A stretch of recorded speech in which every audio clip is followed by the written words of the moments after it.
ویدیو که کرد سر کمبینا سر کردات یا پارتی گویی 2-6 ده دنیا خراب کن ده همه ولی که این کو بغداد تسلیم ببید کو حکومت بغداد حرفید نمینید اگه مسعودی گفت ام هنده حسابه با یک بشینو که انا فنده مجردی ویدیو خودی جدا گفت افنده شویدی بارزانه که تلفنامه که سوی ابا هنده یعنی چه لف مسعودی گفتی هنده ویه یعنی یه هنده نجا پوی گفات کرد دیاره پوی گفات کرد که جای را تو بما جواب بده سر به نقطه که وصلینا المهم جماعت معاش نینن آره نینه هندی با پیچه بیده هوا برسی کن بجا دیاره این ترازینا از گرجا فکر خود کم یعنی ادمیش ما افخر کرد چه قبیل کرد بو چه قبیل کرد آن گله که زنگین افخر که پاره که دانای مازنه منت معاشانی نه چه بید که تکا که منت معاشی ها بید یا جی ام صنفه که دینه یه مروبال به جهانه یعنی تو همی الجهان بگری تشتوصانه بیا بس کورسانه هی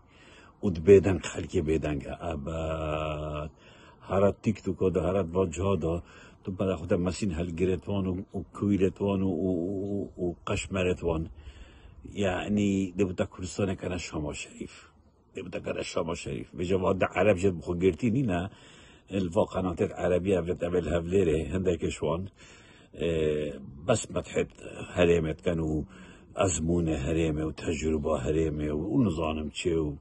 يعني وشوفها بفضل رواية بيجوا أفكاج كومبين كرت بريار ندان وهندجي بعض حسابه تناكر مسعود وزيا آنده أفندات بجينا أفندا شكو جماعت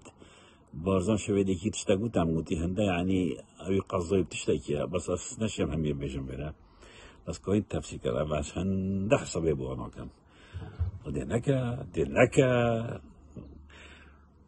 هوار نینا تو بابه من بایی تا گردم و تا کمان جوبا منت رو درکه بی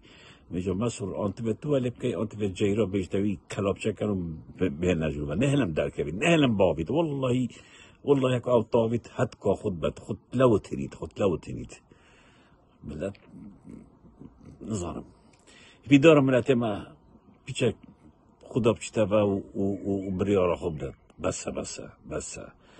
رامالین اما تو به جریفه که لب دایی رامالی 35 سال ما نبسه 35 سال تعدایل هواد کن 35 سال کرامت هواشت کن 35 سال هوا برسید کن 35 سال کومکا مفسد و فاسد و پیدا کرد و کردستان حکمرانیت کن ما نبسه ای هوار والله بسه دل بنه پاوه که والله تشتکش مکیمین البره از یارین اشتمال برحتابه تشتکش مکیمینه بس دل بنه پاوه کرا بسه رابن کرا بسه ترس عیبه والله عیبه این هنده ترسن و ظلم سرها قبل کن 35 ساله دی رابن و مسعود چه تشتا مسعود کوریتوی چنه عندك كلا قرينا كتينا وهي بارزان ويري حكم الهوات كانوا حكم الكردستان كانوا بيدها تامين بخود بن قبل لكن مسا رامالين رابرين سرهلدان أبايا جار سري سرهلدانك سرباكن بمين الخير وخوش آدم